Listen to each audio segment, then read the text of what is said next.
Nice for you first. It's funny. Usually when Abel gets an opportunity to talk to any of our guests, he gets ahead. I And do. He's Likes like, to jump he's the like, gun. let's just tell me it all now. And I'm like, Just wait tell a me now. minute. Tell me now. Yeah, let it rip. I don't sit around very good. I think I finally got the live settings to where it's just gonna roll and go. Nice. So like to where I just put in the title, the notes, and just go. Boom, Just hit the rolling. buttons. It took me a minute to kind of get used to everything because there's so many settings, especially when you go live, and especially when you like try to you got to record the video, you got to record the audio, and you got to go live. So it's like, how do you get all this to work? And it, but I got it. I know how you do it.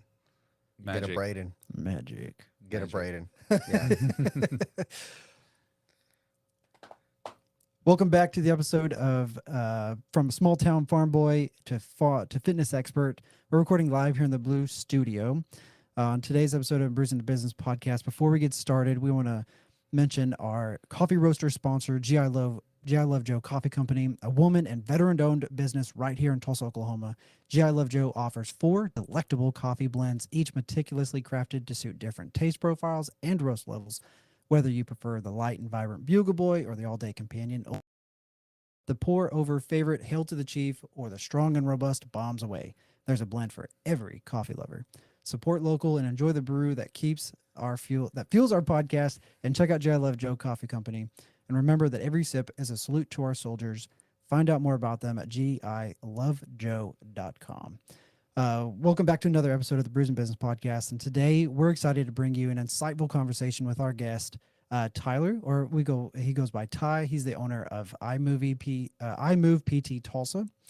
Ty is not just a business owner. He's a physical therapist, a wellness mentor, and an advocate for the power of growth mindset and habit formation and achieving healthy lifestyle changes, specializing in optimal fitness routines and longevity for injury prevention and rehabilitation. So in this episode, he's going to share some of his wealth and knowledge to help us entrepreneurs maintain our health and ensure that we can savor the fruits of our hard work for many years to come. And on today's brew, Ty, welcome, and thank you so much for bringing this. This is the Yamazaki single malt Japanese whiskey, 12-year aged. Yeah, absolutely. Man, welcome in, and thank you for bringing this. Enjoy. It's cool. So before we go into too much introductions, let's go ahead and sip on this. See what we think. What should I expect from this? So the smell, it's going to be kind of sweet. The flavor is going to be kind of sweet, and the finish is going to be kind of sweet, but you will get the oak from the barrel because it was aged in a charred oak barrel, just like a bourbon or a scotch. And it's going to be nice and smooth because it's been aged 12 years. Okay. Good. All right. Sip. Ooh, I like it. Almost like a butterscotch finish. Yeah. Oh, it is Good. sweet That's good. and smooth. You know, one of the things I've noticed, I love whiskeys and scotches. Mm-hmm. I used to think that was just like, oh, is it really a big deal? Like 12, 15, 18, 20, et cetera years. Does it really make a difference the longer that it's aged? Because I've had some cigars and I've had some other things that have been aged, and it's not always better. But I feel like with whiskeys and scotches, it's always makes a difference. It's like the longer it ages, and there's like more taste profiles. Like a 25 plus year No. scotch. Okay. So I feel like that's true up until about that 25 year. And then that you've had enough of that alcohol evaporate from the barrel. They call it the angel share. And then you start to get more bitterness from the wood. And so you actually get kind of like a bitter flavor. So if you like bitter, which a lot of people do, capers, people enjoy, you're going to like those more. But I like that kind of 17 to 25 year finish. I think those are the best. And they typically Yeah. win the worlds. Wine and cigars are kind of like that too. I think you can only age wine for so long, and if I'm wrong, y'all mentioned, say something, let me know if I'm wrong. And cigars are kind of like that too. Like they can only age for so long. I don't think you can age coffee. Can you? Is that a thing? Have you ever We can heard of make it that? a thing.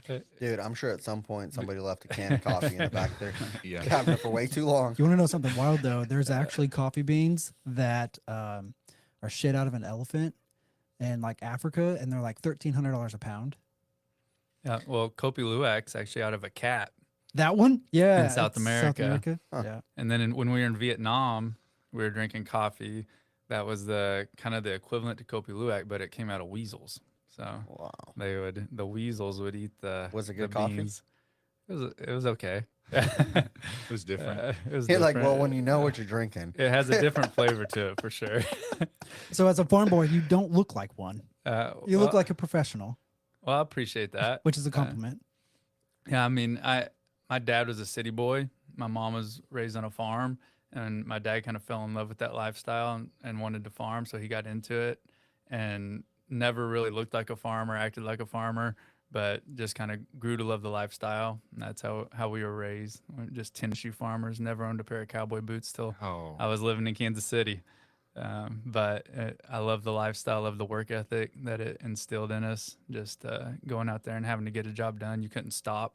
Wasn't like, once you started working the cows, if it was going bad, you couldn't just like, well, let's put them all out to pasture and do it tomorrow. Like, you just you got to finish it. got to Yeah, finish the right. job. So a lot of valuable lessons learned there, and I'll cherish those my whole life, and love taking my kids out there to put them to work now, even though they're too small to really help out too much. They just get in the way. So and you said something about like you grew up on 300 acres. Yeah. That's a lot. Yeah. That's a good amount of space. Yeah, That's and enough the- to make and a bonfire. Yeah. Oh yeah. Two, Big. couple cows. Brady, Yeah. you must have grew up in the city. Yeah, I did Yeah. actually. the city yes, boy. yes. Yeah, Uh, right. City boy. Look It's at okay. me. It's okay. Uh, It's okay. Yeah, I know the acreage was nice. Hunting, fishing, like all that was within a step away versus being in the city where you have to kind of schedule a whole day around it. Yep. Like, Or a weekend. yeah, Yep. or a Yeah. whole weekend. Yeah, absolutely. Did you ever go hunting on your own property? Mm-hmm. Yeah, that was pretty much the only place I hunted. I would imagine that's what you would do. But yeah. So, Yeah. do you still farm today? I love it. Actually, when I went to college, I never wanted to go to college because my best friend from high school and me were looking at 4-year degrees, and we're like, we're going to pay $50,000 to make $20,000. Like, there's nothing Mhm. about this that makes any sense at all. And so I had looked at starting a fence building business and doing that like October through March, and then doing landscaping in the summer. And we had figured out just me alone would make $50,000 a year. And I'm like, there's no 4-year degree paying this. Why am I going to go to college? But I was blessed. I applied to a college called College of the Ozarks in Branson, Missouri, which no one pays for. It's a work study school. So you work 15 hours a week, 2 40-hour work weeks a year, and everyone gets 100% of their tuition paid Oh, by wow. the That's school, essentially. awesome. So, Yeah, sure. so great opportunity. I was like, well, if it's free, I'll go. So made that jump, went to college, met my wife, and she was very studious. I was not. And I've realized really quick if I was going to hang out with her, I needed to take science classes and start studying. And because that's all she did, was because she wanted to be an orthodontist from the time she was 15 years old, and knew that she wasn't just like scoring out, high on the ACT, SAT. She needed to work hard, and she had a work ethic just like me. And so we just kind of became each other's study buddies and worked hard through undergrad, and got into grad school. And I became a doctor of physical therapy. She became a dentist. Worked in the Navy for 5 years as a general dentist, and then she got into residency in Las Vegas and became an orthodontist, which was her ultimate dream. And so it's kind of cool to see her achieve that and be a supportive piece in that. And that was a big inspiration for me when we finally settled down. I'm like, now it's my turn. Let's get going. So I started my business and been growing that for the last year and a half. Started about a year and a half ago. I've heard that whenever you start a business, it takes you about 5 to 7 years. And when it used to be 3 years, it was kind of like the mark where you started to make some money, especially when you're not one of those business owners that have like started and sold, kind of like conversations we've had in the past. We've got a little bit more experience in like building the process and finding the people and stuff. So like, what's the hardest struggle that you've had so far? Because you're fairly new into it. Yeah. What's it like? Well, I had a mentor. My first boss out of physical therapy school owns about 5 nationwide companies, and he's a physical therapist by degree, but an entrepreneur by heart. Practiced physical therapy for probably 30 years. So I called him when I had my idea about having a mobile physical therapy practice, like we were talking about earlier. Because of having a wife as a dentist, you realize a lot of those medical professionals, executives, lawyers, business owners, like they don't have time to, drive 30 minutes to a clinic, spend an hour there, drive back. They just lose too much in productivity, too much in income to really justify it. So they wait till the end of their careers. They get fusions where they've had been dealing with pain for the last 10, 15 years, and they try to make best with what years they got left. They're just like, I probably pulled something. It's fine. It'll stretch back out. Exactly. So I just figured if I had a business that went to them and met them where they needed it, that we would not only get them well, but it would keep them productive in their business or their careers. And so I started talking with my friend in Kansas City and put together a business plan. And he put me in touch with his friend in St. Louis who was doing something really similar, and he had been doing it for 26 years. As an outpatient clinic. He owned 10 outpatient clinics, had a ton of business experience, sold them all to a bigger company. And when COVID hit and everyone went home, he's like, well, everyone's home. They're not going to these outpatient clinics. Temporarily, I'm going to start seeing people in their homes. And he just kind of thought of it as a temporary thing. But then he started having more fun than he'd ever had in physical therapy because you're one-on-one with the patient for the full hour. You're getting better results because you're not seeing 4 patients at a time. You're not saying, get on a heat pack, get on a cold pack, get on electrical stimulation, which we know doesn't do anything. But just to survive in a clinic, you have to make the patients pretend it does something, so that you have time to go do this over here with another patient. And so I was talking to him, and I'm like, would you want a business partner? Because I realized, like you said, I didn't have a lot of experience, and the more people I could get in my corner, the better off I'd be right off the bat. And so he said, well, I was actually thinking about franchising it because I've enjoyed it so much. And I said, I'll be your first franchisee. Nice. So iMove PTs, actually, there's the 5th one just launched. So there's 5 iMove PT franchisees now, and I was the first one. That's awesome. Yeah. But it hasn't been easy, but we don't believe in a lot of debt. So I went into it debt free. I've grown it debt free, which has been. You still don't have debt? Yeah. No credit card? No loans? I got a credit card, but I pay it off every month. Yeah.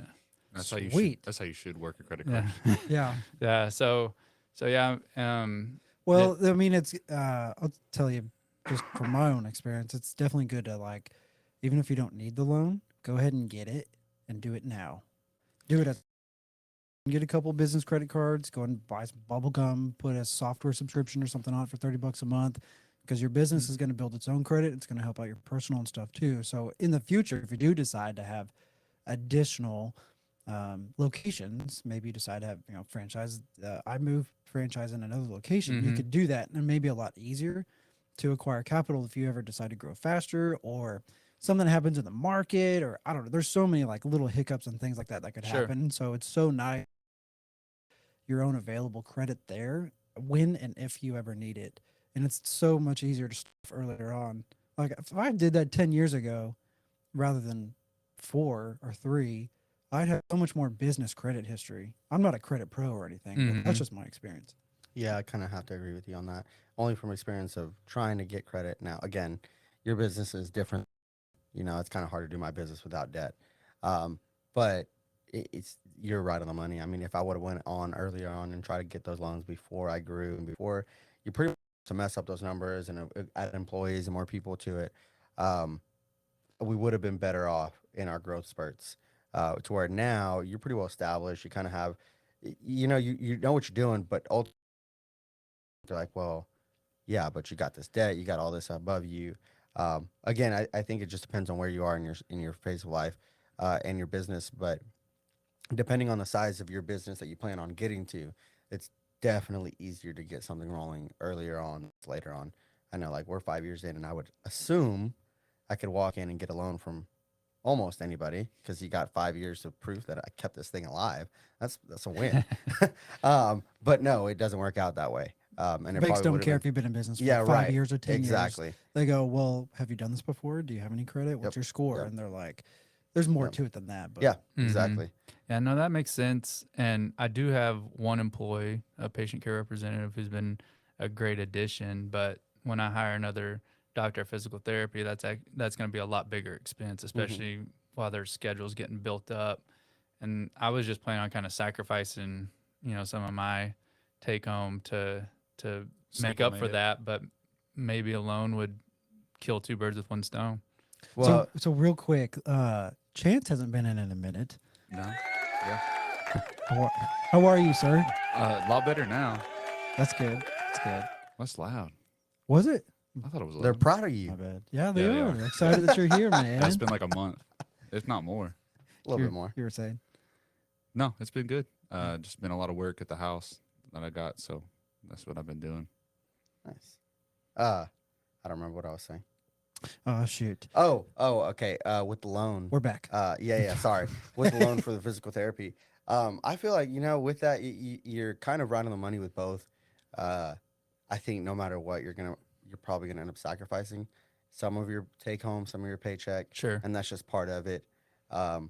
But I do think that maybe a loan, at least for us, in certain points when we were going through that growth phase, to hire someone else would have helped mitigate that because you hire someone to help you grow your business, right? An employee, and realistically they do, but it does take about 6 weeks for them to kind of figure out what it is their job is and kind of start toning in on your perspective. And there's a whole book of business you're trying to build for this person, which takes a little bit longer than just a few weeks, you know.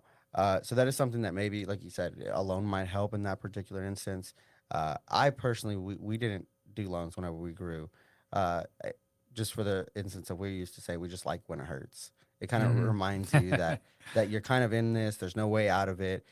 Similar to you get in, you got nothing. You know, um, and I think sometimes when you're caught up in the business, you forget kind of how far you along you are, and hiring that next person and kind of letting it hurt for a little bit was kind of like, okay, so my business isn't as productive or isn't as efficient as I thought it was. Well, I hired this person, so now I better figure it out because I still need my paycheck. And so I promised them theirs. So you kind of, it works both ways. Um, Growing is tricky. There's a physical growing, there's a financial growing, Mental, you mentor mental growth. We emotional. talked about that a little bit ago. Family has to grow with you. Right. Like there is, right. That's something that we've Family experienced for takes sure. a sacrifice. 'cause Family you're takes a growing. sacrifice, absolutely. So it all kind of plays together, of course. Uh, Personally speaking, I mean, though, it's fun. I wouldn't have it any other way. Being a business owner it's got its pros and cons for sure. I think the pros definitely outweigh it if you can withstand the cons. For sure. I've been doing this 10 years. Actually, shoot, no, I'm old. I've been doing this 12 years. And I'm having more fun than I've ever You're than I've not ever old. had. Yeah. How old are you? 38. You're Yeah, you're not old. old. You can still live Yeah. your life twice. Yeah. You could start over fresh tomorrow, and Sure. like brand new. And No. imagine if you were like one and you knew the same knowledge. That's Mhm. weird, right? But you get my idea. Well, right? and that's my passion is helping people know what to do now so that at 95 they can do what they want at 95. So Peter Attia calls it the Centennial Olympics, like develop the, 10, 15, 20 things you want to be able to do at 90. And I can help you right now know what you need to do now that's going to make that happen.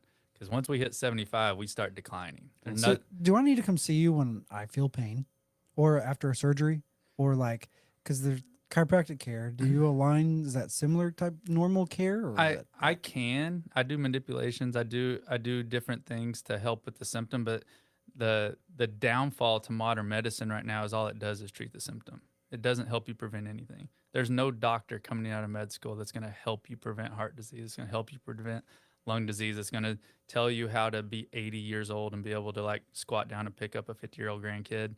They just don't learn that. They learn like how to diagnose what you're dying from and keep you from dying from it. And they're really good at that. So But that's what you do. That's what you can do at PT with physical therapy.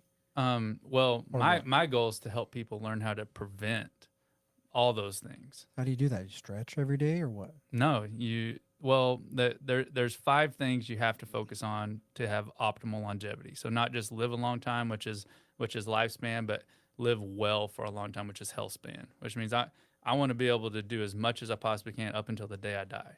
Where most people, modern medicine has increased lifespan, but most people in the last decade of their life don't have much life. Mm-hmm. It's like Benjamin Franklin said a long time ago. There's a lot of dead people that haven't been buried yet, and that's still, there's a lot of people who just really can't live, but modern medicine can still keep them alive for another decade. But what if they had treated their bodies right up until that point? And so knowing what to eat, when to eat it, how much to eat, exercise, no, not just playing basketball or golf, because they're great. I love both those things, but any sport, a lot of people think they're playing a sport, they're actually getting fitness in, and to a certain extent they are, but they're also creating asymmetries.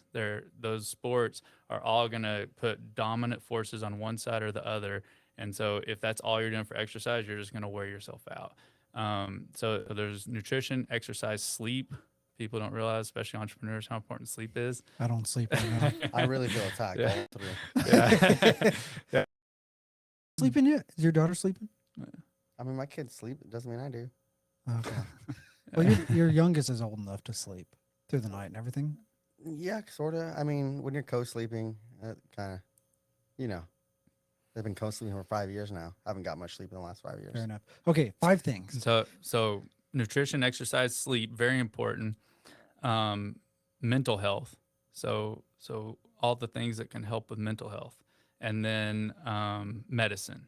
So medicine's really the only thing you get from your doctor. The other 4, your doctors really aren't taught how to help you with in med school, and all 4 of them are critical to living a long time. The good thing is they all kind of piggyback off each other. If you're not sleeping well, you don't feel like exercising. If you exercise, you sleep well, you know, or statistically, you're going to sleep better. So they kind of piggyback off of each other. If you don't exercise or eat right, you're going to need a lot of medicine. If you exercise and eat right, you're not going to need that much medicine. So they kind of ebb and flow between each other, but you put all 5 in good order. Exercise being the most important. There is no better medicine than a good exercise program. You're the best out of all of us on that one. I'm getting He's also the better one at it. without the kids. He looks like He's it. the only one without kids. Got like 20-inch It's true. biceps over there. They're only like 18 and a half, Oh, 19. okay. Only. Oh, okay. I think Okay. mine is like 14 or something. Yeah. Jeez. 14, Well, you know what? 15. I got I 3 don't know. kids and you don't, so boom. Yeah, that's true. I don't have a clan yet. Yeah, Yeah. I'm not gonna lie, I love my clan. Yeah. You know, yesterday Soon. we were at the park and my oldest daughter came running up to me and she was just having fun playing and she comes up and me nowhere. She's like, Dad, I have a superpower. I'm like, okay, cool. What's your superpower? She's like, it's a secret. I'm like, okay, you gotta tell me what your superpower is. She's like, my family. I'm like, oh, man, yes. that'll melt your your heart. She ran away and she came back like 5 minutes later, 10 minutes later. She's like, Dad, I have another superpower. I was like, okay. Like, you can't beat family. You know what is it? She's like, this is super special. I'm like, okay, what is it? She's like, my sisters. I'm like, oh my gosh, my babies. I love Yeah. it. It's cute. So yeah, boom. That gym don't do that for you.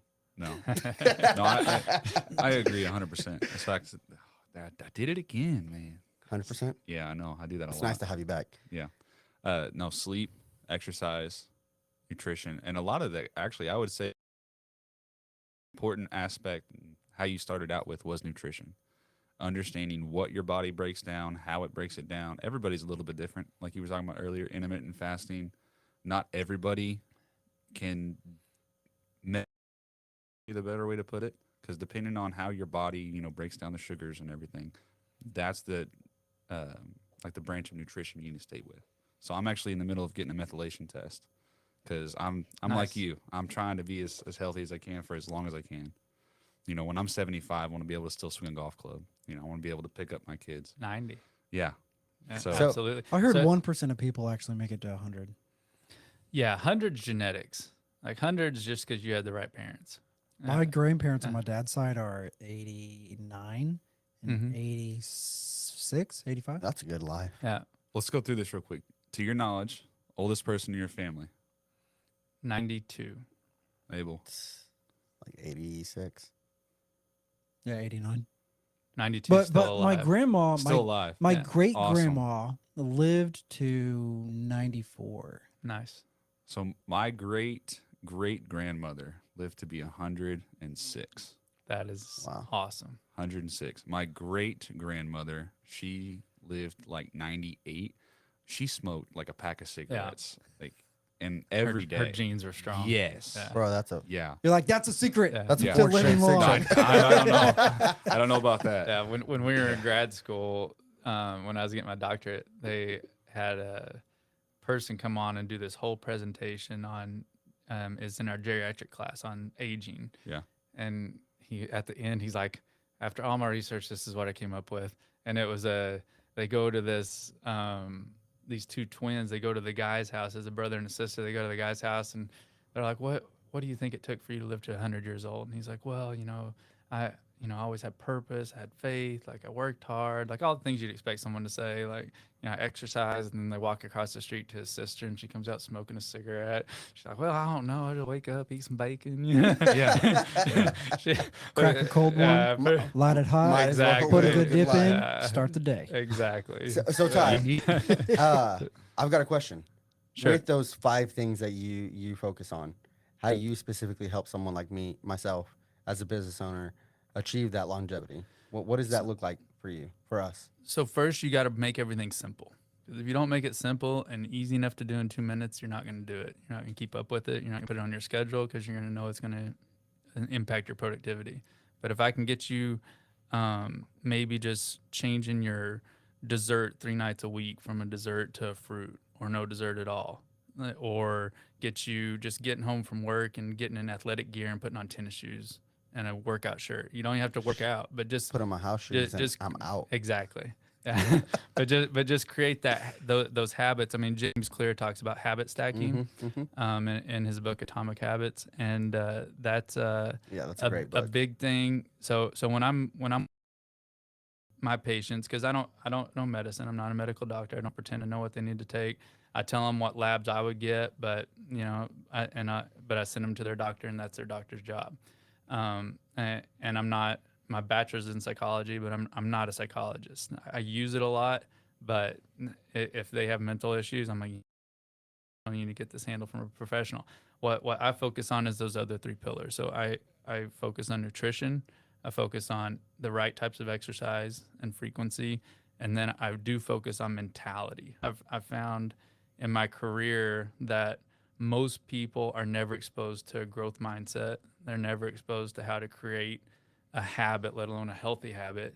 And so you can tell them as much as you want, but if you don't give them the tools and how to actually like apply that, like they're never going to do it. Like, okay, you need to exercise 30 minutes, you go to a doctor, you need to exercise 30 minutes a week or walk 8,000 steps a day. We've all heard the same spiel. Yeah. And no one can do it because it's like, how do you get to that point? Like, where does someone learn how to find the time to go walk 10,000 steps a day, or go to the gym and do strength training, the right types of stabilization or exercises this day or this day?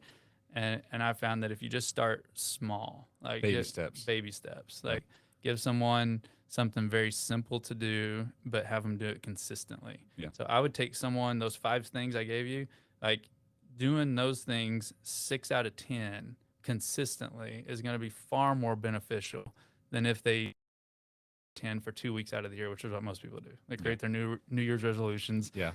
They go balls to the wall for like 2 weeks, and then they're kind of done for the rest of the year. And soreness sets in day 3, and you're like, oh, why am I doing this? Yeah, Right, it's, and as you know, because I can tell you actually have stayed consistent.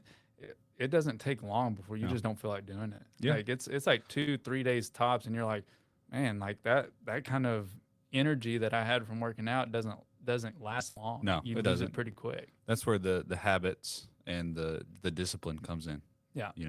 I've been on and off for 9 to 10 years in the gym, and there'll be times where I'm like, all right, I'm not going to go to the gym, and I won't go for a month or 2. But at that month or 2 mark, I'm like, why did I stop? Even if I was sore or tired or didn't want to do something, I always feel worse at the end of that 2 months. So even if it's like you said, small quitting for 2 months, just go in and I'm gonna sit in the sauna for Yeah, 10 minutes. which I'm is gonna great. go up there and be on the stairmaster for 5 minutes. Just go for 5 or 10 minutes, and at least you had gone that day. Even if it's just a little bit, baby steps. I've been playing sports with my boys, like going out back or Throwing the ball. and- throwing yeah. the football. I'll run routes, man. I'm like, give me a post route, give me a hook, like whatever it is, and I'll be the quarterback or trade back and forth between wide receiver and Yeah. stuff, or like around. That's what I've been doing for the workout since I don't know, August. Leia was born in June. Didn't sleep for 2 months. Still not sleeping. I think it was last night. But anyways, Nice. Yeah. I'm gonna just give you a piece of advice. Eventually, that's what will lead to like an Achilles rupture or an injured knee, and then that will lead to you never doing anything again. is what? Is just doing that for your exercise, because we call it kind of that weekend warrior.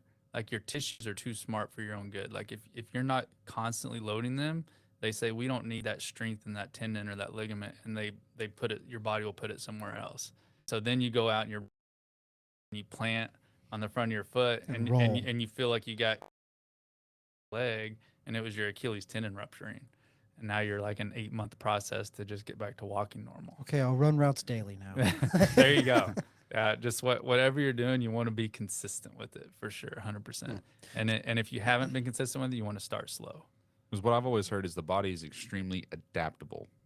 So if you're always like at a desk and you're always hunched over and you're not always worried about your posture, it will slowly turn to where your back muscles will become more loose, your chest muscles become more tight. Because 100%. that is Yeah, and what this it's and then used this to. happens, and then it causes back and shoulder pain and Yep. neck pain, And right? Then I get paid money to fix it. Yeah, it's like you said, your body's too good for its own self.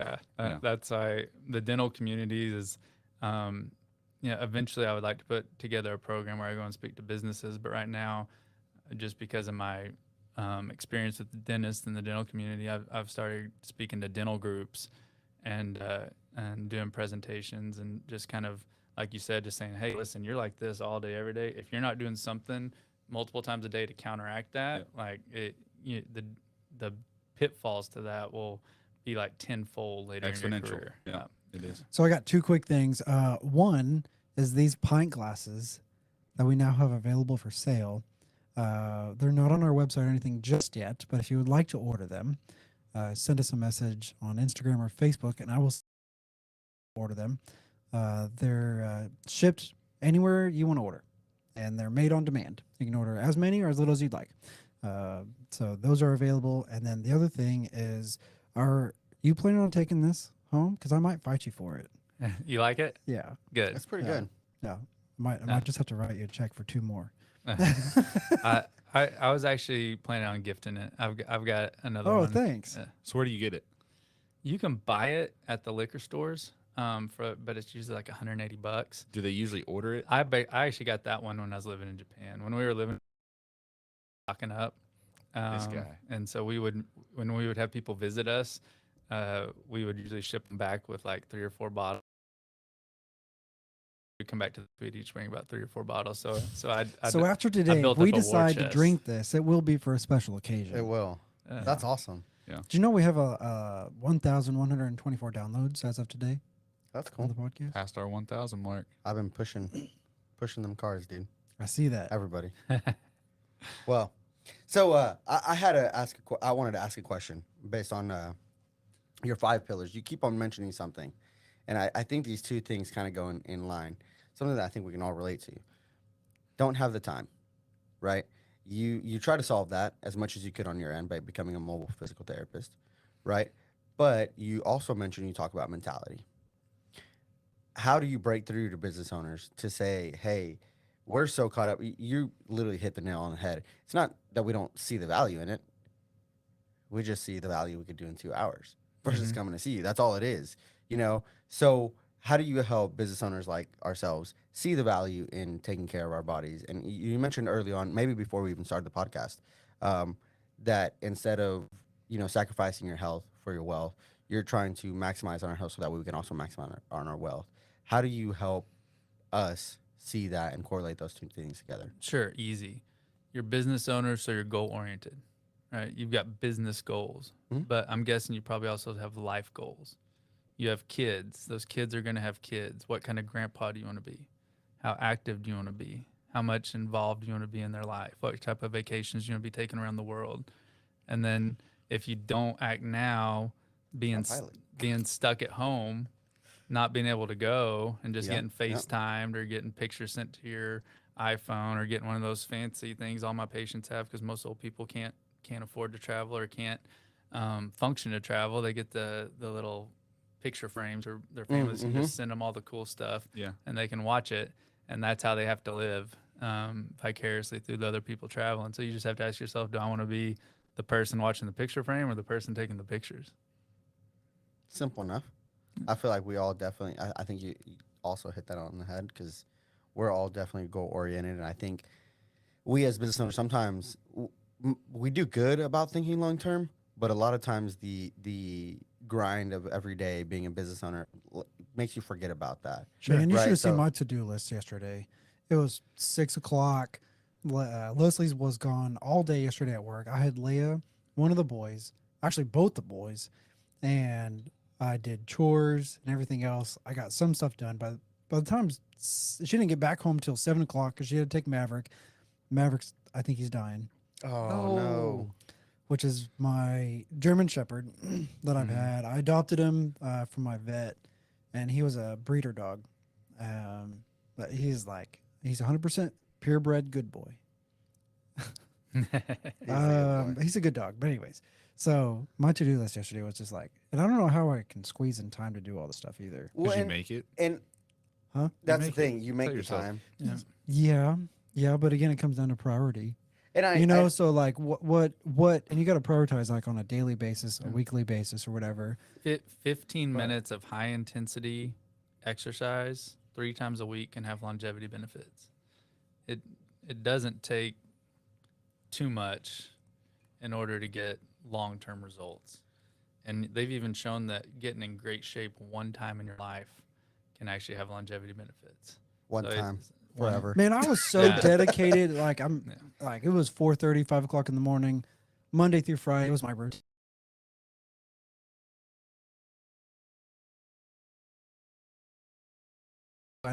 I do maybe some days I do some cardio, some days I maybe do a little bit more weight, some days, most of the time I like jump into the sauna, I did shower, I'd get to the office. My routine would be like making my coffee, looking through my emails, like maybe getting on social media a little bit, Mhm. and then it's like all out of whack, which I'm blessed for, not complaining Yeah. at That's all. so human Just of you. acknowledge it. Yeah, the human No- too. Yeah, and right. and anybody out there that's listening too, it's like, we all have those life events that happen. It's a season, And man. it's a season of life. It'll come back around, which is why I hang on to my membership, because every time I see that transaction, I'm like, need to go No, every month on the uh, 9th. I had a similar thing because we had just recently had a baby before we moved to Tulsa from Las Vegas. And so we had a 5-month-old at the house. We had busy schedules getting into a routine. I had a job at the time. My wife had a job at the time. And so we were busy, and I got out of shape. I went to my sister-in-law's wedding that November. I couldn't button up my custom shirt I had made in Thailand. I could barely get my suit jacket on. I'm like, I bet you're right about that. yeah, I was like, this is like number It's an one. expensive shirt. Actually, that's why I had it. But made nobody there. knows that. Hey, I might know it in November. Yeah, True. but so what I started doing is I would wake up in the morning, and the first week I did 5 push-ups, 5 sit-ups, 5 air squats. I just made it super simple. The next week it was 10. The next week it was 15. And I just slowly, it took 5 minutes. It was easy. It was the first thing I did when I woke up. Then when I got to the point where I was doing like 55 of everything, I kind of created the habit back into a nice routine. But 55 push-ups in a row. I never stopped. I could do it. I I can do it right now. I kept adding one a week. Okay, so I'm gonna hold you 120. to that. Yeah. All right, I want to see if you can 50? actual 55? push-ups. Yes. Yeah, chest to floor. Yeah. Okay. All right. I don't go chest to floor. It's not that good for your shoulders. Okay, well then you'll tell us how to do it then. This guy So, over here. uh, He knows how the body's actually. You supposed to want work. the 90-degree angle with your elbows, right? No. I mean, you're That's it. here, but once your elbows move behind your body, the head of your she's sliding into the front of your shoulder capsule, which is your anterior labrum. And so most weightlifters, most people who've played like sports growing up probably have some type of injury to their anterior labrum. And so that's going to put pressure on your biceps tendon because you're actually going to slide out of your shoulder socket a little bit and you're going to get biceps tendonitis. But if you just stop, That's why I'm going to physical therapy Yeah. right now. if you just stop when your elbows get to your body, So when you're everyone's not doing the creating bench that. press, they always pull it to your chest, right? And they're always doing Yeah. this. You're doing that wrong. Well, if you have a shoulder injury, you are for sure. If you don't have a shoulder injury, you're probably okay. As long as you've been training it for a long time, then you're probably okay. but But- if you haven't been training it for a long time, Then there's a lot of ifs yeah. in some of the stuff. I feel like Yeah, Well, every, everybody's body's it's different. unique. yeah, everyone's different, Okay. and I treat every patient of mine, every client of mine, like an individual. That's a big blessing of this one-on-one model is that I can spend the time with them to do that. But yeah, I mean, I've had weightlifters that they can bench 300 pounds stopping here, but if they go to their chest, their shoulder dislocates. They just can't physically. does that mean they're not like their body, the way that they've been doing things, it's not designed to go beyond that, but it should. No, they had an injury, so they tore their Oh. anterior labrum. So now they just don't have a. So if you I have, think I did Oh, that in that's my shame. shoulder, my Yeah. right shoulder. Well, if you're south of 40 and you have shoulder issues, it's probably because you have an anterior labrum tear or a labrum tear Damn. in general. So what can you do Like, for that? that's why I besides didn't play physical therapy? sports. Surgery. Or go to the can't- gym. You can't surgery. Unless it's dislocated more than one time, the research doesn't really indicate that surgery is necessary. I'm gonna have him look at my shoulder. after this. Most of my patients, even in the military, I would see like elite Marine recon guys that had anterior labrum tears, and I could get them back to fighting, doing everything they need to, just within, because you're still going to have ranges of motion where it's a stable joint. You Right. just have to stay within those ranges of motion. If you're like, no, I have to hit my chest, then it's going to be a crap shoulder. But if you're like, no, I'm willing to stay within my shoulders like normal limits now, then you can still get a great workout in, and your shoulder's not going to take the brunt. I've got a question about an entrepreneur meal plan. What with this busy run and gunning, living our lives Mach 5 with our hair on fire, as my mother would tell me. It's a great question. What kind of foods should we eat, and to kind of like keep our good for our minds? Mm-hmm. You know, carbs, fats. You know, your macros. Like, you got some insights or ideas, or Protein. Like most people are protein deficient. You forgot the in whiskey. terms of it said whiskey into the macro. There's no physical benefit to love whiskey. That's really the only thing I drink, and I try to stay below 7 drinks a week. Like bad. that's kind of the key to alcohol. Anything over that's probably not going to have great long-term effects, especially on your brain. Be an important thing. So we're is- talking protein as Protein. in, hey, you need to eat meats, or so long as Mm. you can fit in a protein shake, great. You know, yogurt. Yeah, right? so both plant protein is I kind of discourage that because your body doesn't break down plant protein. It doesn't utilize it like it does whey protein, like from meat or dairy, because that's the same protein as us. You know, if we're eating a steak, like that's the same protein we got in our muscles. It's easy for our body to take that. A lot of plant proteins actually tied to things like fiber and other things that either is harder to get out, or we just don't even like absorb it at all because we don't absorb fiber. It helps clean out our digestive system, but we don't get that protein intake from that plant as much. I've So- noticed that a lot of baby formula, there's a couple that are whey, but there's a lot that are plant-based proteins. Mhm. And so like my daughter for the last, I don't know, freaking 4 months, we've been trying to figure out whether or not she's lactose intolerant, and that's causing some of her belly issues or things like Mhm. that, or if it's like a whey or a plant-based protein or whatever it is. But now we're on like this Elementum, which has got a protein derived from it's derived from milk, but it doesn't have plant-based protein. It doesn't have whey protein. It's got something else, They just probably got the lactate out of it. probably. Yeah. Well, that's interesting. Yeah, I never had to deal with that. Thankfully, my kids just. It's I mean, they just took whatever I gave them. $36 a can. Yeah, that's expensive. I was Every so week happy we for go the through second 4 or 5 kid. cans a month. The second and third kid, I was so happy. I'm like, yeah, you suck that titty. Like, it's free. I gotta feed mom. Yeah, but mom, but- when she eats anything with dairy, Oh, it's not good for that never happened with my, at least 4 or 5 days. or at least not that we Rough. paid attention. Okay, so Not anyway, that so serious. protein is good for the diet. So Right. protein. So you think of nutrition, like you can either like change the things you eat, you can change how much you eat, or you can change when you eat. I heard you talking about intermittent fasting earlier, and that I used to go 2 24-hour periods a week without eating whenever I was at that stage I was telling you about. Now I'm down to about 1, maybe every other week, Is that on inter- purpose or on accident? on purpose. Oh, So okay. so yeah. So That's cool. I love that Yeah. you asked that because Yeah. yeah, we've totally all done it on an accident. You just forget to eat. Oh yeah, You're just running and gunning. And you're like, Yeah. oh, yeah, I the- didn't eat today. Yeah, That's the not problem good. is consistency. that's why I'm hangry. Yeah.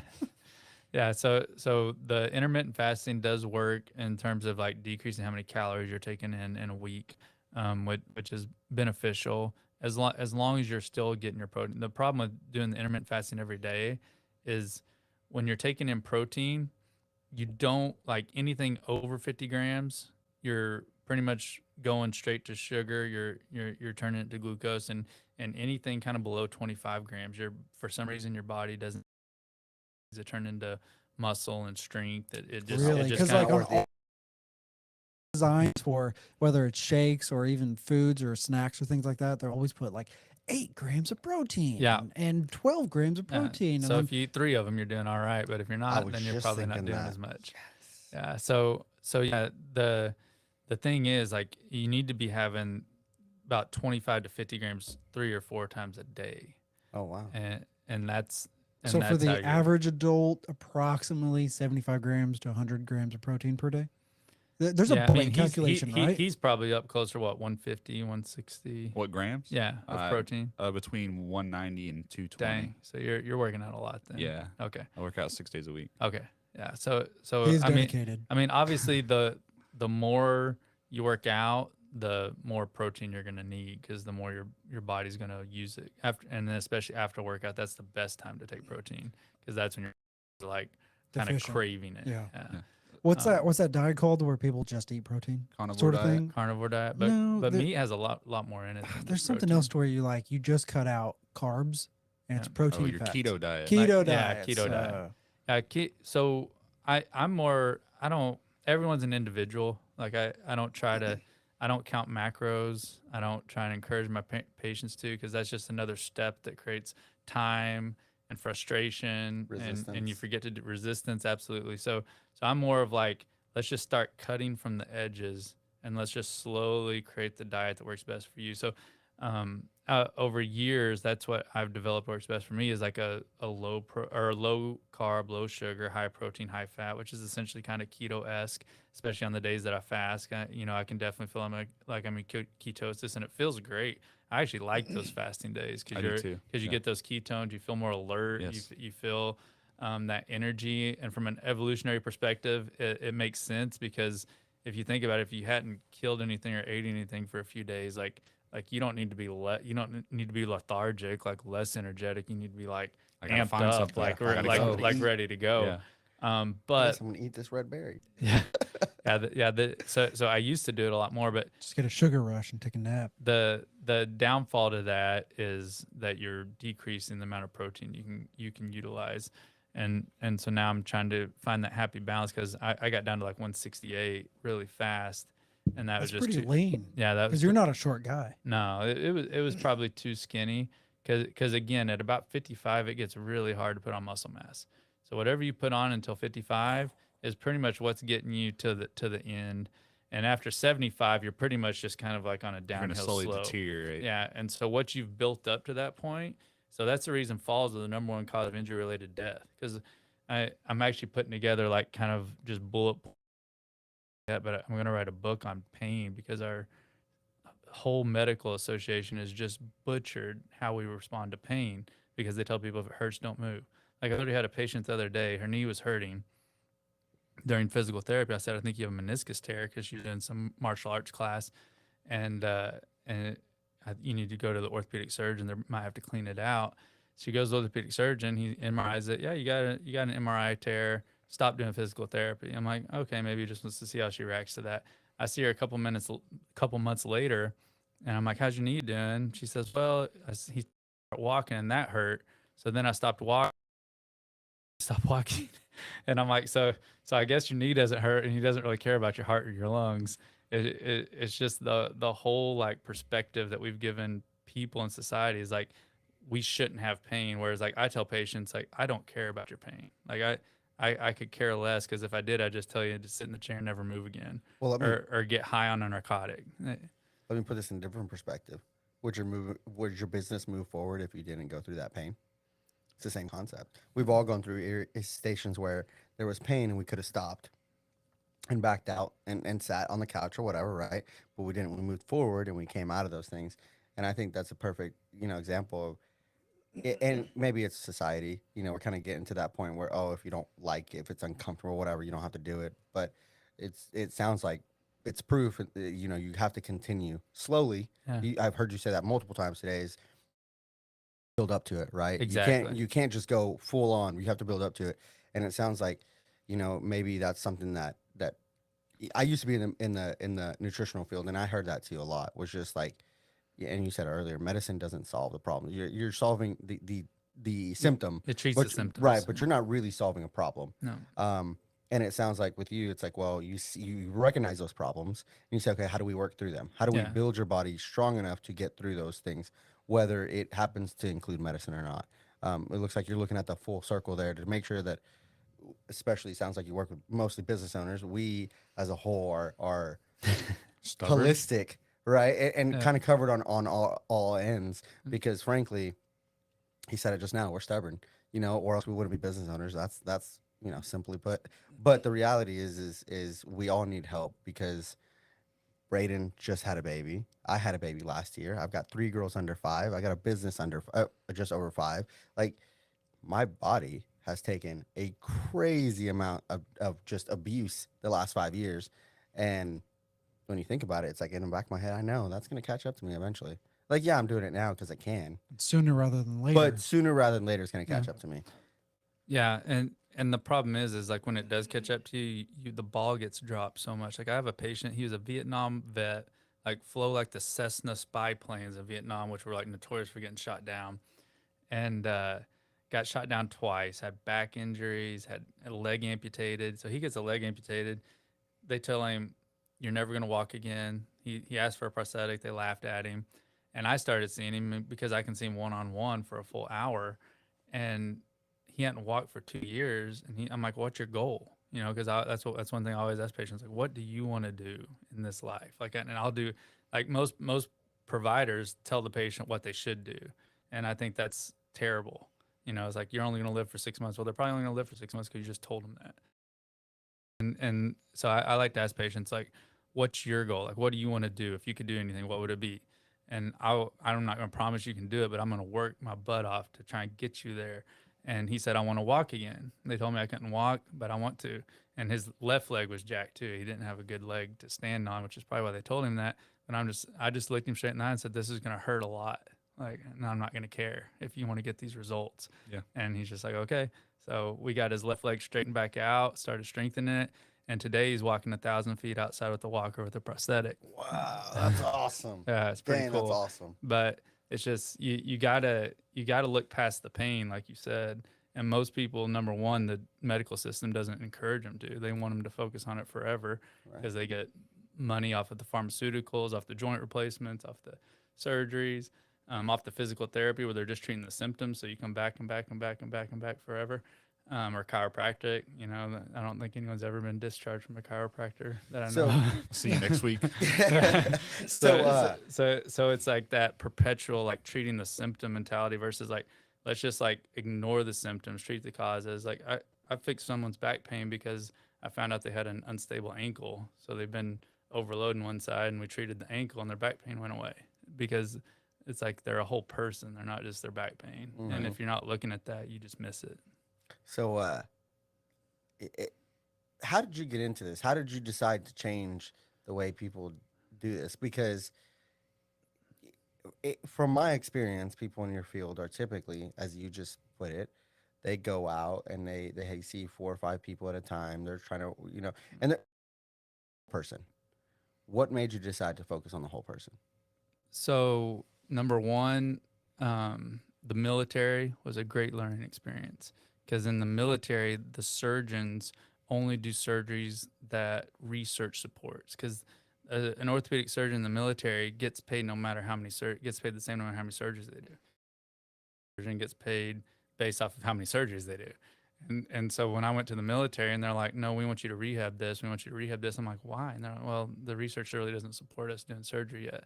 And I started seeing all these things get better. And then as you start to treat things that you used to never treat in the civilian sector and see them get better, like a lot of times it's not the it's like, oh, I saw his shoulder, but I started working on his other shoulder because he's overusing this one, and it got better. So you start to like see enough injuries get better using different approaches, and then finding good mentors. I'm sure in your businesses, You guys have all found mentors in that space. And I just kind of, there's a guy in Loveland, Colorado. His name's Rhett Polka, and he has a clinic literally called 180 PT because it's 180 degrees away from sprinting away as fast as he can go from traditional physical therapy models. And I just kind of have been following him for a while, learned from him. I've gone up and visited his clinic and done several of his courses. And so you just start to realize that if you're, I think there was a, God, I can't remember his name. There's a guy who won a prestigious business award at like 38 years old because he like ran 2 successful companies by that point. And they asked him like, how did you do that? And he's like, well, I saw what everyone else was doing. I just did the opposite. And so I think that's the key is just like realizing that just because everyone else is doing something doesn't mean it's the right way. And seeing someone and getting their pain better is completely different than seeing someone and getting them better. Like I can treat your pain in a day and it's going to feel better for a week, but that doesn't mean I treated what's causing it. Mm-hmm. And that's cool. Sorry, I just had to ask that. I think I think we're in a transition period of going from Western medicine into more of like just actually how the body's supposed to be worked. Now more than ever, people like you actually wanting to make the body just move better. So where you're actually treating the cause, Yeah, as opposed to the Western medicine of just treating the symptoms. Yes, it's called, Peter Attia calls it medicine 3.0. Medicine 2.0 is great. It doubled our lifespan. You know, if I break my arm, I'm gonna go to a doctor. Yeah, it doubled, being able to treat an acute injury, an infection, like cancer, like medicine 2.0. No doubt, it took us from 40 years average age 75 to 80. to 80 years average age, and you can't deny that. But now our age is decreasing. Like it's hit its peak. And the pharmaceutical companies own it. We realized during COVID. So that's that's a pitfall for it because there's a lot of doctors who could do a lot. They're just not really taught because the pharmaceutical companies kind of own what's taught and what's not. It's what, like a 40 or 60 billion dollar a year industry? Do you think that they're going to treat a different way? Yeah. Did they want you? They don't care about you preventing diabetes. They want you to get diabetes, but they do want you to live a long time with it. That's a good thing. They need you to get sick, but then they also want you to live a long time sick. Yeah. You need to just float in between sick and being better. Exactly. Yeah. So you mentioned that you've traveled internationally. Was that on purpose or was that on accident? And when I asked that, was it on purpose? Like, did you travel internationally to further your per se medical experience and professional experience? Because there's some other countries that have a more methodical, traditional methods of cures or supplements or practices or things like that. So was there any reason behind that, or was it for more of a personal, or did you learn? It was more professional. So my wife was an officer in the Navy, and she's half Taiwanese, and so she was given the option. We did a year in Norfolk, Virginia, and she was given the option to either go on a ship or go overseas to Japan. And so we said that's a no-brainer. So we went overseas to Japan, and we traveled a lot while we were there. We saw a lot, that's when I got my military experience. I started working for the DoD. Started working with the military professionals, and that was awesome, great learning experience. But I didn't really venture out into the Japanese medicine or Oriental medicine. I mean, the Western medicine is the best medicine. Like you go over to those countries and you realize that they live a long time because they live a healthy lifestyle. It's not because they're medicine. Like they can't afford to be unhealthy because their medicine's actually not that good. Like they are very diligent about getting up, moving. They work. The Japanese work practically till the day they die, and if they can't, the family kind of Here in the U.S., it's just like, and then we'll fix you later. Yeah, exactly. Well, there's a lot of money in that. It makes money. It makes a lot of money. Yeah. I mean, yeah. It's just terrible when you think about it. You know, but what are you gonna do? I mean, change your habits. you can be tied. Yeah. You can make a difference in everybody's life. Yeah. As many people as you can. Yeah. Try. One thing you realize in healthcare is you can only help someone who wants to help themselves. Yep.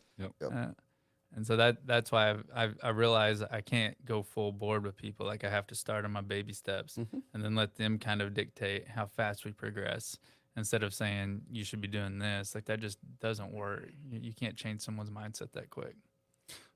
Well, I heard you talking about James Clear and Atomic Habits, but do you know anything about like Andrew Huberman Yeah. or like Gary Brecka? You ever listen to Yeah. them? So Andrew Huberman, I listen to a lot. So Peter Attia is probably the one I would hang my hat on. Okay.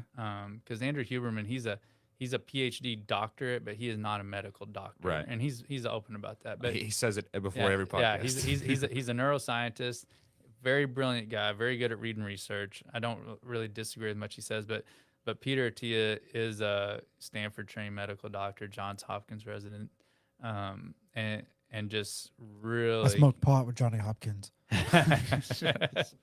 You know that movie, right? No. Step Brothers. Step Brothers. Where he's in the Brothers? car, he's like, I smoked pot with Johnny Hopkins. No, you didn't.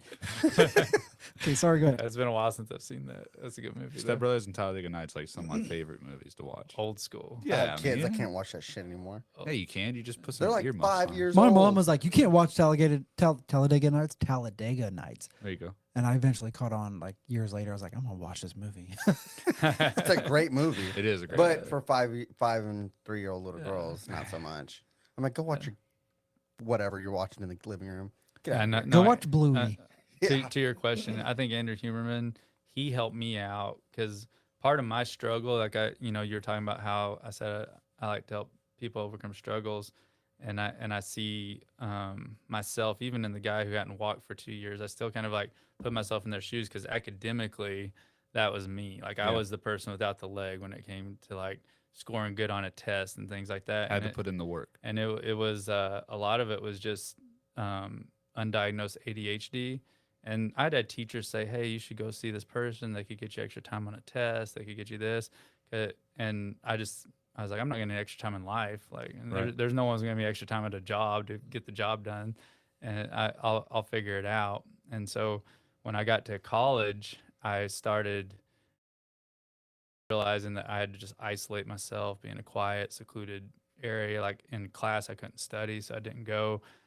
Made teachers mad, almost got kicked out of grad school for it.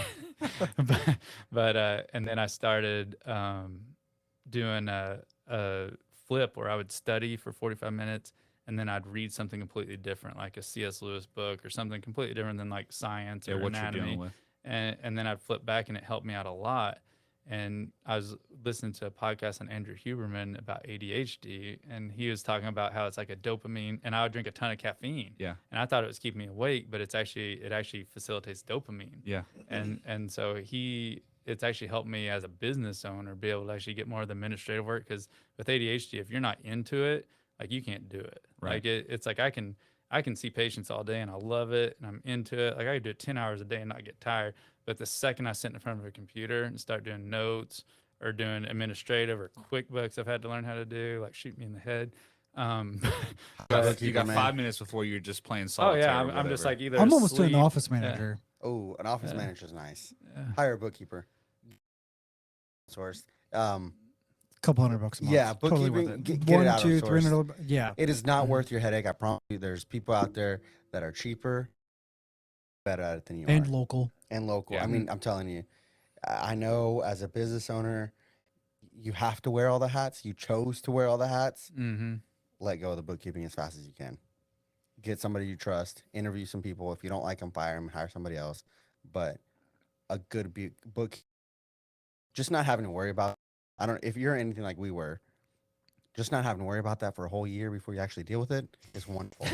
You know, whenever you have a keeper that's like every month, hey, by the way, the books are done. If you want to look at them, the books are done. Oh, okay, that's nice. I look at mine all the time. Yeah, and I do now, but at the time I didn't because I didn't know what I was doing. But I would definitely advise hire an outsourced bookkeeper, an office manager eventually. But man, you have so many things you are doing, and I can tell just from now bookkeeping is not your strong suit, And if anything, you have to. He's like, "You guessed You it." have to really gas yourself up to get after it, right? And then you're like, okay, I'm over it.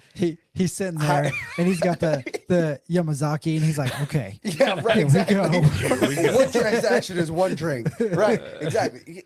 I'm telling you, hire an outsourced bookkeeper. It'll be the best thing you ever did. It does cost money, but I promise you, Worth it'll every be penny. worth it. Hands over fist. It'll be the best thing you ever did because you won't have to deal with it. Sure. It's just plain and simple. It's not that hard. I think realistically what I've done, but it's just tedious.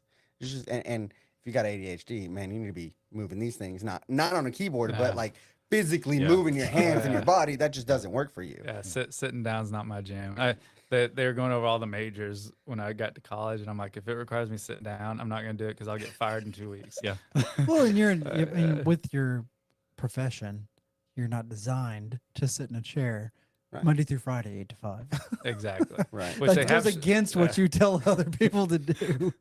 That's funny. Yeah, they've actually done research that shows sitting for 8 hours a day increases your chance to have heart disease by 40%, regardless of diet or exercise. So Yeah, even they- if you exercise and you eat right, if you're sitting for 8 hours a day, you're, That's it. We're all getting standing desks Well, now. yeah, I'm gonna go out and work with the guys Yeah. more often. and you can do high-low desk. So my desk I have, it stands up, and so if I'm doing administrative work, I'm standing up.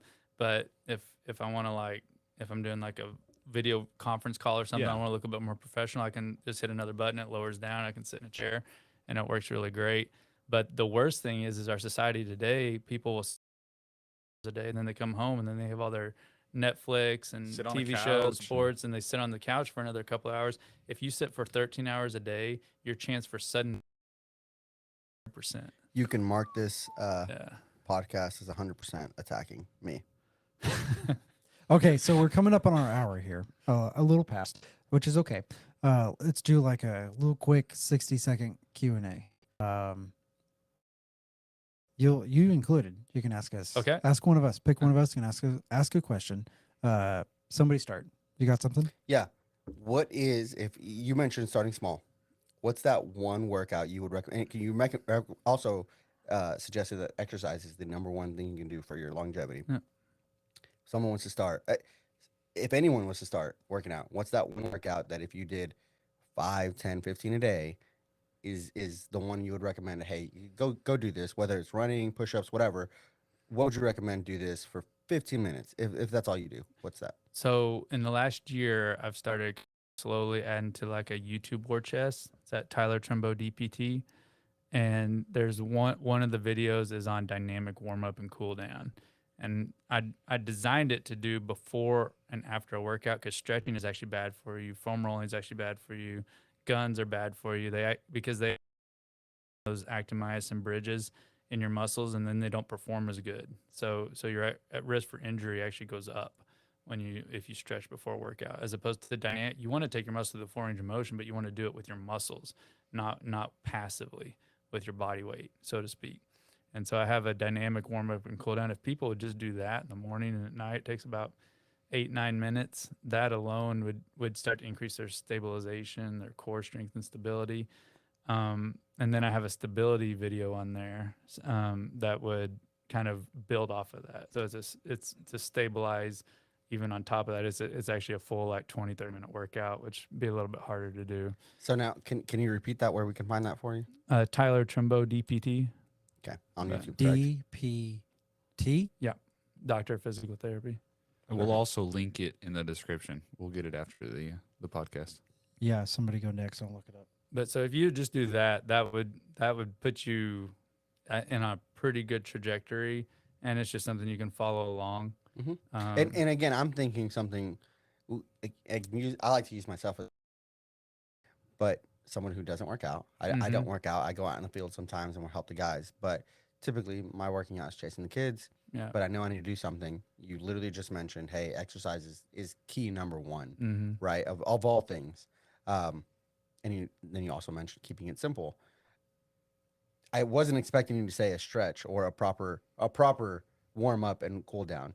But that I think has a lot to do with the fact of how you're using all your muscles together and frankly what you're trying to just get that motion going. Yeah. Right. Get that motion going. I think Yeah. that's something super simple to start. Take all your joints through their full available range of motion actively every day, and it'll be very hard for you to lose that ability. Perfect. Like most people, by the time they're 55, can't do a deep squat, can't touch their butt to their heels, so to speak, and that's very closely tied to longevity. Like because you think about it, you can't do that. You get old, you bend over to pick something up, you can't Yeah, squat, Right. you fall. Yeah. Right. And grip strength is actually very closely tied to longevity. Okay. So the stability video actually incorporate pull-ups because that's a good way to, you're increasing back strength, but you're also increasing grip strength because you're holding your body weight up. Perfect. I got one. One tip, because we didn't really talk about it. I tried to lead into it with the Huberman thing, but one tip on sleeping better. What do you got? Sleeping better. Get the kids out of Put your bed. put yellow dim lights in your bedroom.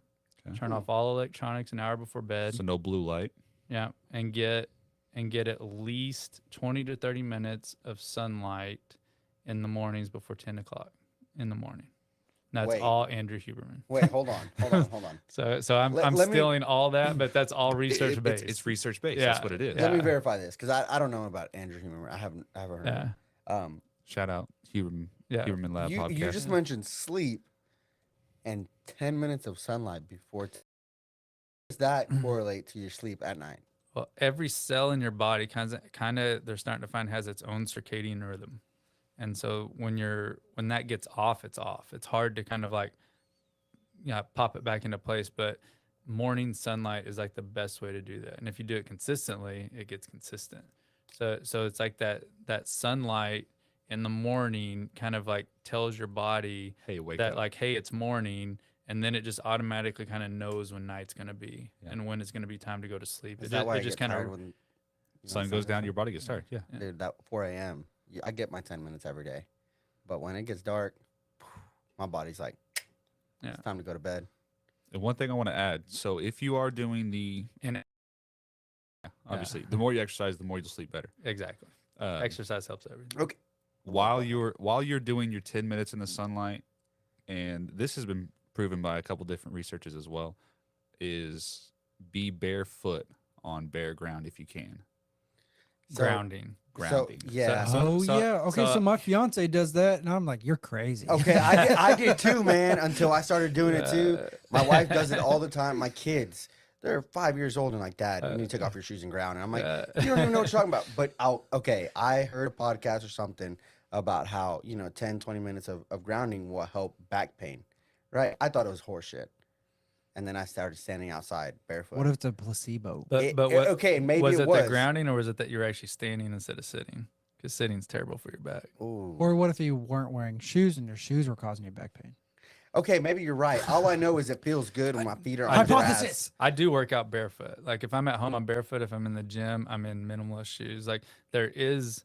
Now don't tell me you wear benefit. those weird web toe Oh, shoes. those are No. dope though. Have you No. worn those? No, I Dude, those haven't. are so I comfortable. won't. They rock. No. I need to buy a pair. I've talked about those for the last year, and I'm like, No I need way. to buy Brayden, a you pair. go sit in your corner in your Shoes Crocs. are Dude, important. I'm weird, and and I'll stay. more flexible and less supportive they are, the better. Yeah, I would agree with that. I don't like being barefoot, but again, grounding. My wife's a hippie, and my kids do it too. And I started doing it, and I've got to say, I just love it. Like actually, yesterday I was at the park with my kids, and we're literally at the park having a good old time. And I was like, "Girls, let's take our shoes off." And then we just played the whole rest of the time with our shoes off. And I'm like, it was probably a solid. And as soon as I took my shoes off, and I stepped on the grass, which is crazy because I had this conversation on Monday with somebody about how here lately I feel like I can actually feel energy, right? Like I can actually feel it. And it's crazy. I was literally standing on the concrete, took off my shoes, and everything was good. But until I stepped on the grass itself, like I literally felt something different. I was like, whoa. Dude, my grass this is what sucks. my wife- All I've got is those stupid stickers all over my front and backyard. Like my kids can't play character. out back. I need That's help. character? I need your help on that. I got really you. do. I got you. I've tried. I've tried to go through whatever method. That's after the podcast. Okay, my turn. What's your biggest frustration right now? Personal or business? Don't care. What is something that you're just like, That's a great question, Braden. I've been trying to hire another doctor of physical therapy for 6 months. I've done Indeed. I've done ZipRecruiter. I know a guy. I'm about to go back to Indeed. I know a And, guy that's coming here back and forth from San Diego. And he's I a just saw a light chiropractor bulb in go San over his head. Diego, and he has his PT background. He's gone to school for PT and chiropractic, and he has his DO. He has a practice out there, but he wants to have one there and here. So yeah, I kind of need someone full time here. full time. Yeah. Okay, all right. But if he's DO, that he's a doctor. I know somebody else for that too, Okay. but They it probably got a wouldn't be guy. for about 3 to 6 months. So it's it's kind of one of those things. I got a baby coming. I would love to. Oh shoot, yeah, you did Yeah, mention in that. February. Yeah, I got our Yeah. first girl. Congrats. Congratulations, man. Hey man, girls are amazing. Looking forward to it. Is it your first time being a girl dad? I forgot. First time. Ah, yes. Yeah, That's a we're moment. pumped. I was You're gonna cry. Welcome to the princess life. I'm looking forward to it. It's great. But it would be great to have someone who could see patients and actually not have to shut everything down for a week or two. Or Because you're the product. yes, exactly. You know, well, what happens if you go out? Yeah, Your business and your revenue does too, exactly. which is a big concern. That's your number one priority is in the next 2 months to find somebody to take your spot to assist. Absolutely. Did I? Because Did I just sense some pain we're working through? Yeah, I have an assistant. She's great.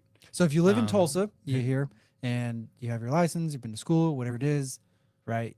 You need to reach out to you. Yeah, no, it's a performance-based scale. Okay. I'm probably gonna be the only orthopedic game in town that's gonna give them 6 figures, but they have to earn it. You know, that's the only thing. And Nothing comes free. yeah, nothing comes free. So Do you have a question for all of us or one of us?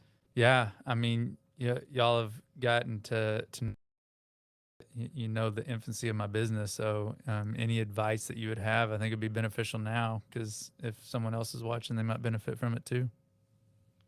My message over the last several months has been a lot of cover your ass. And while I'm discouraging some people from getting into business before they get into it and it's too late and they have those moments where I wish I would have had that legal conversation with a lawyer to make sure I have my contracts right, to make sure I've got a bookkeeper, and not just a bookkeeper, make sure I have a CPA, an accountant, somebody who keeps up with the tax laws, somebody that knows my industry, somebody that goes, oh, hey, did you know the form just came out? We need to make sure this gets filled out on time. Sign this because it does X, Y, and Z. Someone being able to make those connections is important. Uphold some level of professionalism that goes all the way to when people call your office, your answering system, or the way that people answer your phone is really important, or your voicemail. A lot of people miss out on those little details, but it goes a long ways. Your emails and your email signatures, like stuff like that, is important. And with me as your marketing guy, is like your brand colors, your messaging, your fonts, your consistency across print and digital. All that stuff is really important. So that's few of my suggestions. I'm trying to tell a lot of people to cover your ass. Mhm. I've been through a lawsuit. I've been through a couple of business partners to where they just wanted to sit back, relax, and cash in a check. You know what I mean? Some things like that. So, and one of the things that's really stuck with me since that lawsuit is my attorney said, be careful who you get in bed with. And that doesn't just mean personal. He was really just talking about business. That's all it was. Mhm. And you think that whenever you get a new client or a new customer, that it is just that. It is just transactional, but it is much more than that because, and some people will say too that it's just business. And you're like, no, if you're going to do business with me, you trust me. I had to build a relationship with you to do business with me. It therefore became personal. If you decide to not do business with me at some point, it is some level of personal. It can just be business. If Abel comes to me and he goes, hey, man, ARC and has decided to hire someone internal to handle this X, Y, and Z. It has nothing to do with you. It is literally just business. I love you. I will still be your friend, blah, blah, blah.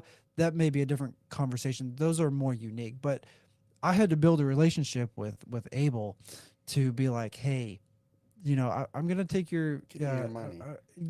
Give me your money. But I had to build a relationship with him. At first, it was nearly transactional, but then it kind of curated into a relationship. And And I really try to instill that into everybody. And I don't believe that it's always just business. So with anybody that I do business with, I really do care about them, and I really want them to communicate with me and make sure we're on the same page. And right now I'm even having some difficulties with some clients where I'm like, we should have talked about this 4 months ago. And I've asked these kind of questions to bring up those opportunities. So, communicate, try to figure out ways to cover your ass, sit down and look at different areas of your business and be like, how can I penetrate and take myself out? Almost kind of SWAT style, right? So sit down, think through, be like legal, okay, finance, uh, customer service, marketing and branding, or whatever. I know that with franchise, it's a little difficult to do that, but you're a personal brand too. Mm-hmm. And right now, the whole thing about personal branding is exploding. Like if you look at Apple's follower base is about 8 million. Tim Cook is 13 million. And that's just one example. There's several companies where the founder, the owner, CEO, whoever has built the personal brand and business follows through. So you only have some level of control with the franchise, but you as Tyler, as Ty, you have a lot more flexibility. Double check your stuff on the franchise stuff and what you have flexibility with, but you reels and shorts and whatever all day long Yeah. about your own personal brand and talk about your journey, or maybe it's vlog style. I don't know, but that's Well, my long story short. Yeah, and I was listening to a podcast the other day, Ed Milet, um, and he had a marketing guy on that was talking about healthcare, and they'd done research that showed 74% of people wanted their healthcare provider to have an online presence outside of the company name. Mhm. And I was like, crap. So that's when I started doing the YouTube. Like, I don't like doing that stuff. Yeah. But it's like, if I got to do something here and there, I will. If I need to do more of it, I will. Because, an entrepreneur is willing to do whatever they got to do. But it's not natural for me to sit there and like Yeah. If film, you need- film a video. you have to. Some people Yeah. it does just come natural. Some Yeah. people they put up a camera and they just go with the flow. And then Yeah. there's some people that are like me, to where like I'm terrible on camera. I'm better Yeah. behind the camera and better at like telling you what you should do than I Mhm. am looking at myself and being like, oh, I should have done that different. Exactly. But like it takes practice, Yeah. and don't look back in 2 or 3 years. and It's and not that far away. I and be do like, want to should have done build an individual brand too. Like I want to be able to go and talk to a business or a dental whatever as Tyler Trumbo, not iMove PT. So Yeah. so I see your point for sure. So Abel Chance got a few minutes. Go. Yeah. Kind of going along with what Braden said at one point in his spiel. Um, man, and I haven't read this book yet, but what the title of this book is made all the difference. You're young in business, and I wish I would have realized this earlier, but it's who, not how.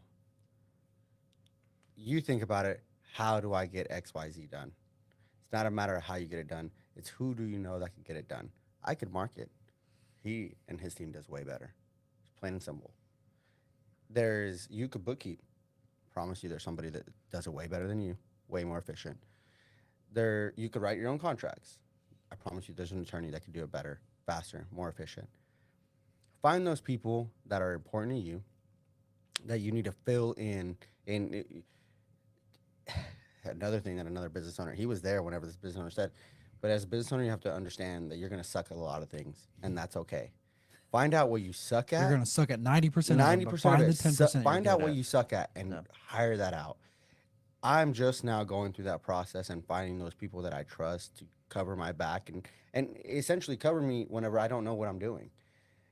Man, find those people. Don't be afraid. You don't have to do it all alone. I know he mentioned the franchisee portion of it. I know that obviously there's some guidelines you kind of have to fit between, but the reality of the situation is, if you find the right people, perfect example, I could go learn everything I could about marketing. I could, and it's gonna take me how long to learn it? Forever. 10 And I'm gonna years. do right, and I'm gonna do half as good a job as this guy. Whereas instead, I can hire him, who's been at it for 10 years, and in a matter of a year and a half, he can pretty well train me on everything that I should know about my business, so that way I can relay information to him, so that way he can do a better job on his end. I just cut out 8 years of my learning curve. You've got plenty to learn being a business owner. Find people that can fit those other shoes of yours, a bookkeeper would be great. If you're hiring a PT, a new PT doctor, I would recommend, and maybe your franchisee has the opportunity to do this, but find expectations for what you actually want them to fulfill. Find ways to create checklists and stuff like that. That you're like, hey, not only can I just say, hey, for instance, John, you got an appointment with Lisa today. Have fun, go. This is your appointment. This is what you're getting paid. That doesn't, at the end of the day, that doesn't tell you how good that meeting went. It knows you know nothing other than, hey, I think I can build that. But the reality is there's ways you can put expectations and guideposts for your people. We're I think that's entrepreneurs, one of my problems. I've been way too picky. and that's not. I don't think there's such really No, isn't. no. I think you'll find out being picky is really good because you're being picky until you get that person, and then you realize maybe you're being picky about things that aren't so important. But in order to get there, you've got to be picky first. It's better to be picky. I can tell you straight up, it's better to be picky than to just hire anybody right off the street that'll just come work for you. I mean, that's just the Oh, reality. that'll cost Um, you more money It will than cost you more, I anything else. promise. Yeah. But Well, with my business model going into people's homes, like it's not like an outpatient clinic where people right, go and they can eval and then push them off to an assistant who's good with people. Like right. it's like you have It's to be completely able to different. like gain trust, talk to people, build relationships, and not unfortunately not everyone can do that. Like That's there's a lot of I've learned over the years that there's a lot of dumb doctors out there. well, and that, like I said, it comes down to who. Like I said, not how. Find out who can. Like for instance, I know there's resources out there aside from Indeed, aside from Monster or whatever else that does now for hiring people that might be able to help you find those people, which is crazy. But I have a good friend of mine who does talent management, and all he does is train and help recruit and assist people in finding that team that they need. In your particular instance, I'm not saying that's the best option, but in your particular instance, man, you're busy. You got to skill scour Indeed. You got to go through all these interviews. You got to go through all this. Whereas there might be someone, and it might make sense for you to hire someone outsourced to say, "Hey, I need you to interview such and such person. I need you to get to know me first of all, to understand what I expect, and then be the right fit for me. That way, instead of me having to interview 15 people, I interview five. And yes, there's a cost involved with that. But here lately, I've started to learn, like I said, it's who, not how. No great business, I don't care how big it is, was ever done with one person. He had a team of people, and one person took the credit for it. But the reality is everybody had a team to create something great. If you're willing to do, if you're wanting to do the same thing, you gotta find your team. The faster you can get out of the idea that you have to wear all the hats, the idea that you have to control all of it, the faster and better it will be. But with that caveat is you're going to suck at a lot of things. You're going to have to fix a lot of problems, but it's just part of it. We decided to take on the role as business owners. Um, but just find those people, man. Like I said, a bookkeeper, you mentioned that. I would hire that as soon as you can. I would make that priority number one. Find a bookkeeper that I can get with once a month. I trust, I like. Braden, I believe, uses someone, a VA overseas or something like that does bookkeeping. No, Local. local. Okay, my bad. I Oh. have an office manager who happens. I got lucky with my sister. She's got a bachelor's in accounting. But all these things, it's just about her who, right? And sometimes that person may be found through asking, biggest pain point you got right now, and how can we help that? And Braden happens to know 2, 3 people that might be a good fit for you. Might Start the not, conversation. but Just start right. asking. Yeah. But just start asking. And people that are quote unquote successful, or maybe a step ahead of you, a lot of times like they're really willing and able to help you Absolutely. out if you're You in a just predicament or whatever. And even with the people who are per se equal to each other and levels of experience or business or revenue, whatever you want to call it, they're willing to help each other out. Mhm. Yeah. Chance. I'll keep this one short because we kind of touched on it too in the podcast already. Credit. Even if you have the capital, don't use your own money. It is the dumbest thing in the world to use your own money in today's society. Especially, 2-3 years ago when you could get a credit line for 2%, 3% on whatever you wanted to do. When you go into something and you put all your money in it, and if it fails, then now you're out. Even if you were on credit, maybe your credit drops, or maybe you can do a consolidation towards it. But as soon as you can, get credit. Use credit. Anybody who is a fool in the short term. Apple doesn't. Why would they? $90 billion in cash. But that something goes back. That goes stupid, back but, to rich yeah. dad, poor dad. You know, Yeah. use credit. So I'll keep it short, man. Y'all are talking on for 20 minutes. We already over time. Alrighty. Well, Tyler, Ty, sorry about that. Ty, thanks for coming in to the Brews and Business podcast and being our guest. And thank you for sharing the Yamazaki 12-year aged. And Delicious. thank you I for know. that too. Don't touch mine. I'm not touching it. Did you see how I tried to steal his? I like to I savor. know. I went to finish. I was like, wait, did I drink that? Dang, that's my. We only got one bottle. I'm trying to enjoy it. It's good. It's good. Oh yeah. Really appreciate all you guys tuning in. We hope you're enjoying the content. We'd love to see your support. Please give us a like, a subscribe, leave us a review. It means the world to us, and it helps others. Also, if you're, we're curious to hear from you. So if you've got somebody or some topic or something that you're struggling with, you want us to have that conversation with, just let us know. Leave a comment, send us a message. You can tag us in social media, Brews in Biz. We're on Facebook, Instagram, YouTube, TikTok. Any of those topics you'd love for us to cover on upcoming episodes, we'd love to do that. Until then, cheers and happy brewing. Chance, it's glad to have you back in. I've missed you. It's And good to be Abel, missed you too. And Ty, thank you for being our guest. Appreciate you guys. Hey, I got a question real quick. Sorry. Okay, last note. Ty, how do we get a hold of you? Oh, yes. How do we get a hold? You can just look up iMove PT Tulsa. Got Facebook, Google, or you can find me at Tyler Trumbo DPT on Instagram or YouTube. And that's how we brew and biz. Let's do it. It's done.